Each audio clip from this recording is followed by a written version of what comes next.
Hello class, this is Kyle Massa, and today I'll be presenting my PowerPoint presentation on Bob Iger, who is currently the CEO of Disney. We will be centering upon Chapter 8, Constructive Climate in the Workplace. So to start, Bob Iger was presented COO position in 2000, and he's been the CEO of Disney since 2005. So that's 14 years now. So to start, to create a constructive climate, Bob Iger provides structure, he clarifies norms, he creates cohesiveness, and he promotes standards of excellence. And we will be going to each of these throughout my presentation. So first off, to create a passive climate, Iger has provided structure for his employees by creating trust with them among the various branches of the Disney company. That's by Coyle 2014. So when Bob Iger first joined Disney, they were in a very deep hole. They from the CEO before him left them with a lot of mistrust with employees. There's a lot of money spent that should have been spent elsewhere. There's a lot of distrust. The company kept growing with more theme parks, more taking over different companies, which you see we're doing now. Bob Iger's been good at taking over companies like Marvel, things like that. Now they have Disney Plus. So before that, there's a lot of mistrust in employees. He wanted to build a more passive climate, make the employees trust each other, so he was able to maintain an ever-growing expansion. As before, it kept growing and the CEO could not control it. Well, Iger was able to. He allows now supervisors for each branch to take responsibility for their own work. Before, all the different branches were all over the place trying to manage everything. So you have, the theme parks, the resorts, the movies, the production companies are all, the assets, they're all trying to manage everything. Now they each are responsible for their own branch, and I can even tie this into the parks itself. Each different branch, the food, the construction workers, the painters, the everything. Now they each manage their own things because of that. So each branch is responsible for their own work. He has gained trust as a leader with cohesiveness. This created cohesiveness by getting trust from his employees. So he allows his subordinates to freely express their ideas. He doesn't just care about his own opinions. He wants to hear what other people have to say and implement this into the company.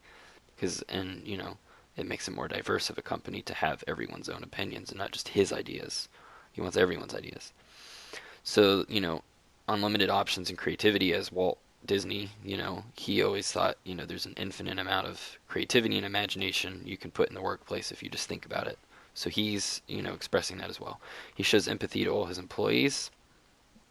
He's thoughtful. He values others' ideas. He doesn't just put his ideas out on the table and say, we're doing it. He listens in to everyone. So Disney's never been shy to clarify their norms for employees, what they expect. So for hair, they just want natural hair, no dyes, no like greens or blues or anything like that. For men, it must not grow over their ears. If it grows over their ears, it's not considered presentable. If they choose to have facial hair, it must be presentable. So, finely trimmed, neatly trimmed. Nails, you can't have any fake nails growing over, no nail polish, no, different colors on your nails. They don't want any of that. Very clean in that way. Same with tattoos. If you have tattoos, you have to cover them. Rings and earrings. Men and women can wear one ring per hand. Women are permitted an earring for each ear, so you can have one earring in ear. Men aren't allowed to wear any earrings. They go by first name basis, so they continue to implement, Walt's role. He always liked that. For example, you call someone Bob or Ed. They don't want, Mr. or whatever. They don't do that. Walt just wanted to be called Walt.